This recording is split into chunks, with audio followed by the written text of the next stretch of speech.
Bienvenue sur Africa 24 dans cette nouvelle édition du QG News. Voici les titres de l'actualité en Côte d'Ivoire. Les réactions fusent depuis l'adoption de la nouvelle constitution. Les partisans du oui se félicitent du résultat, mais le camp du non estime que le taux de participation est un échec pour le gouvernement. Le Bénin renforce l'application de sa législation foncière et domaniale. Plusieurs titres fonciers viennent d'être supprimés. Et le ministère kényan de la Santé impliqué dans un détournement de fonds selon un quotidien local. Le montant s'élèverait à 50 millions de dollars. L'adoption du texte voulu par le président Alassane Ouattara ne faisait aucun doute, le taux de participation étant le principal enjeu de ce scrutin. Les Ivoiriens sont toujours divisés sur ce texte. L'opposition demande l'abrogation de cette constitution adoptée malgré une abstention de 58%. Du côté du pouvoir qui se félicite, ce texte tourne la page d'une décennie de crise politico-militaire. Reportage Olivier Conan. Les Ivoiriens ont adopté la nouvelle constitution à une écrasante majorité. Plus de 93% des électeurs ayant pris part au vote ont fait passer le pays de la 2e à la 3e République. L'enjeu du scrutin était le taux de participation. En 2000, la constitution avait été votée par 56% du corps électoral. Le 30 octobre 2016, ce sont 42,42% des électeurs qui se sont déplacés pour voter. Pour les partisans du oui, c'est une victoire, même si le taux de participation est moins élevé qu'à l'élection présidentielle de 2015. Les Ivoiriens, par ce vote massif du oui, ont renouvelé leur confiance et ont permis donc à la Côte d'Ivoire de rentrer donc dans la Côte d'Ivoire nouvelle, dans la 3e République, avec en offrant aux Ivoiriens, en tout cas pour ceux, la majorité qui ont voté le oui, offre ainsi à la Côte d'Ivoire une stabilité pérenne, une paix durable, une cohésion sociale renforcée et une Côte d'Ivoire qui s'engage dans la voie du développement. Les partis d'opposition réunis au sein du Front du Refus et de la coalition du non avaient appelé à voter non ou à boycotter le référendum sur la nouvelle constitution. Le fait que 42,42% des électeurs soient allés voter malgré leur mot d'ordre ne constitue pas un échec selon eux. Il faut que Ouattara se rende compte qu'une fois de plus, il a échoué dans sa volonté de pouvoir embrigader le peuple ivoirien. Il faut qu'il se rende compte que le peuple s'est exprimé.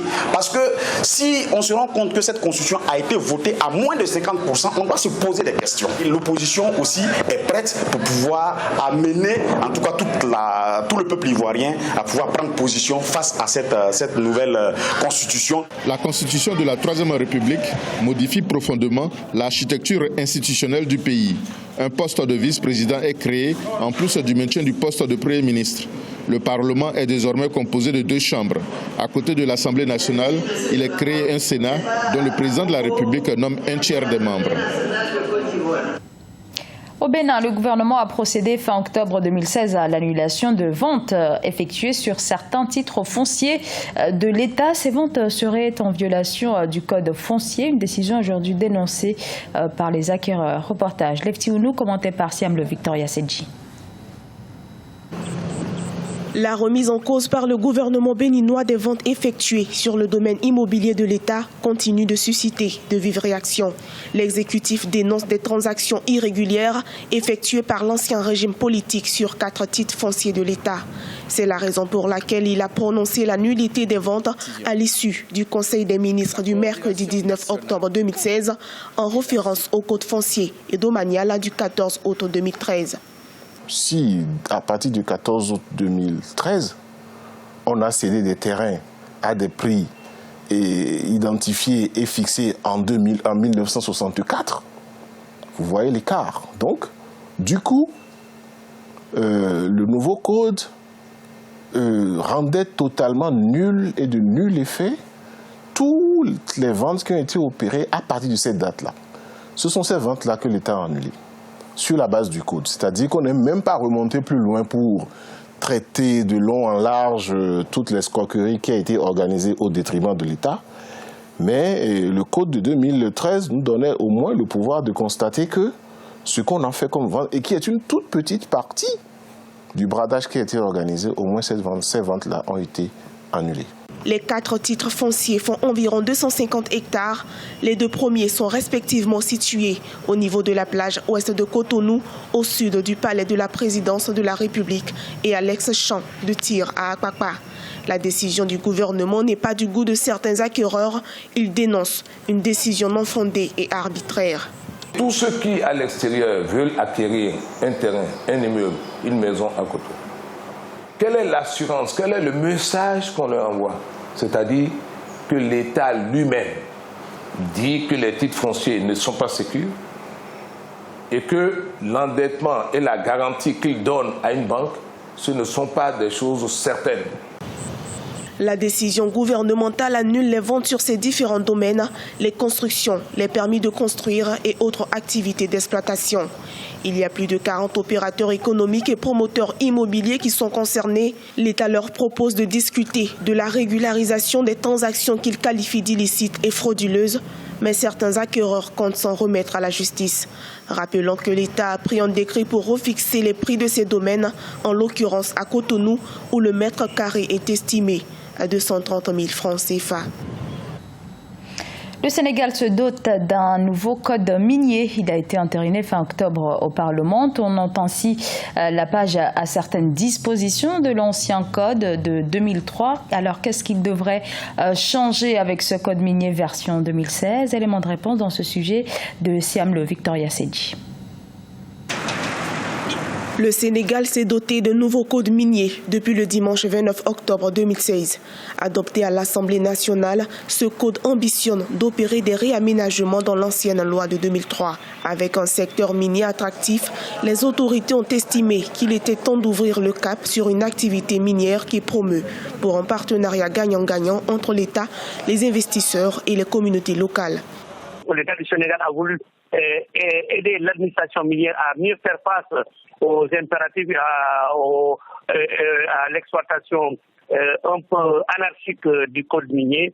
Et ce qui est paradoxal, c'est qu'on retrouve 400 Indiens au niveau des industries chimiques du Sénégal, les ICS. Toutes choses qui ont poussé les députés de l'Assemblée nationale de demander à l'État d'être un peu plus présent sur ce nouveau code minier et de surveiller la réglementation.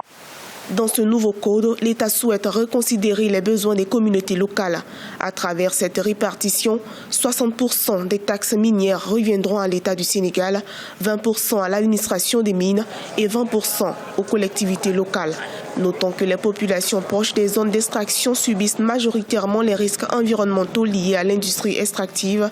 Le gouvernement sénégalais prévoit donc leur ajouter 0,5% du chiffre d'affaires des sociétés minières en remplacement de la taxe locale. Aux alentours de plusieurs sociétés, les arbres ne poussent plus. Il y a la poussière et il n'y a pas encore d'études scientifiques qui puissent prouver le rapport, mais en tout cas, du côté de ces populations qui habitent, qui sont près de ces entreprises-là, il y a beaucoup de cas d'asthme. Il y a beaucoup de cas d'infection pulmonaire. La loi est là, il faut un suivi. Il faut le contrôle et un contrôle rigoureux et sérieux. L'objectif de ce code minier est d'apporter des modifications sur la durée du permis de recherche, celle du permis d'exploitation, les motifs du retrait de permis d'exploitation, la protection de l'environnement et le renforcement du contrôle. À travers lui, l'État souhaite mettre fin au conflit d'intérêts dû aux imperfections du contrat de partage de l'ancien code. L'assainissement du secteur permettra d'éviter des pertes importantes. Rappelons qu'entre 2005 et 2012, le Trésor sénégalais avait perdu 401,2 milliards de ses recettes du fait d'une mauvaise gestion. La Banque africaine de développement approuve un prêt de 900 millions d'euros pour l'Algérie, un prêt qui vient soutenir le programme d'appui à la compétitivité industrielle et énergétique. Il s'agit du premier prêt de la BAD depuis 10 ans en Algérie. Celui-ci intervient à un moment où les revenus pétroliers du pays ont été divisés par 2 depuis mi-2014, au début de la chute des cours du brut.